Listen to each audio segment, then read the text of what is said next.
New ইয়র্কে এনসিপির সদস্য সচিব আখতার হোসেনের ওপর ডিম নিক্ষেপের ঘটনায় রাজধানীর শাহবাগে চলছে দলটির বিক্ষোভ। সেখানে আছেন আমাদের সহকর্মী মোহাম্মদ সোহাগ বিশ্বাস। আমরা সরাসরি যুক্ত হচ্ছি তার সাথে।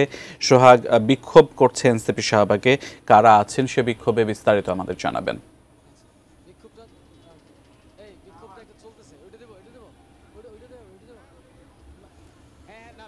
সোহাগ বিশ্বাস, নিশ্চয়ই শুনতে পাচ্ছেন? হ্যাঁ সিয়াম, নিউ ইয়র্ক শহরে যখন প্রধান উপদেষ্টার সাথে সফরের উদ্দেশ্যে এনসিপি, জামায়াত ইসলামী এবং বিএনপির এই তিনটি দলের 6 জন প্রতিনিধি নিউ ইয়র্ক শহরে যায় এবং এয়ারপোর্ট থেকে নামার সময়ে তারা যখন গাড়িতে উঠবে তার আগে এনসিপির যে সদস্য সচিব আখতার হোসেনের উপরে ডিম নিক্ষেপ করে সেখানকার আওয়ামী লীগের নেতাকর্মীরা।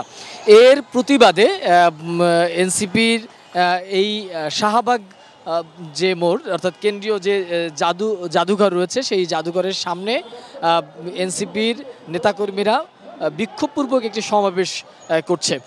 এই সমাবেশ থেকে তারা এই ঘটনার সাথে যারা জড়িত তাদের বিচার দাবি করেছেন এবং এই যেহেতু প্রধান উপদেষ্টা সফরে তারা সফর সঙ্গে ছিলেন, সেক্ষেত্রে তাদের নিরাপত্তা দিতে কেন সরকার ব্যর্থ হলো সেই বিষয়টি তারা দাবি জানান।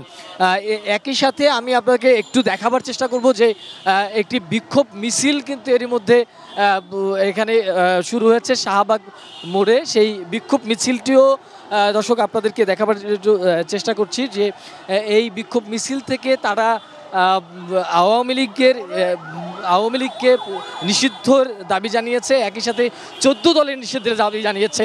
আমি আপনাদেরকে একটু বিক্ষোভ মিছিলটি দেখাবার চেষ্টা করছি। একদিকে বিক্ষোভপূর্বক সমাবেশ চলছে, অন্যদিকে বিক্ষোভ মিছিল শুরু হয়েছে। এই বিক্ষোভ মিছিলের আগে এনসিপির আহ্বায়ক নাহিদ ইসলাম তিনি একটি সংবাদ সম্মেলন করেছিলেন। সেই সংবাদ সম্মেলনেও কিন্তু তাদের দাবিগুলো স্পষ্ট করেছিলেন এবং তারা সেটা বলেছেন যে কিভাবে এখনও এই নিষিদ্ধ আওয়ামী লীগের নেতাকর্মীরা এই তাদের কার্যক্রম চালায়, সেই বিষয়টির তারা প্রতিবাদ জানিয়েছেন।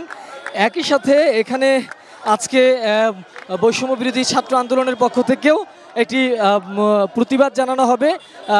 বিশেষ করে তারা যেটি বলছিলেন যে টিএসসির মোড়ে সাবেক যে প্রধানমন্ত্রী স্বৈরাচার শেখ হাসিনার যে ছবি, সেই ছবিতে তারা ডিম নিক্ষেপ করবেন, সেই ডিম নিক্ষেপ কর্মসূচি তারা পালন করবেন। একই সাথে তাদের এই বিক্ষোভ সমাবেশ সেটিও তারা চালিয়ে যাবেন এবং এখানে এনসিপির কেন্দ্রীয় পর্যায়ের কয়েকজন নেতা আসার কথা রয়েছে।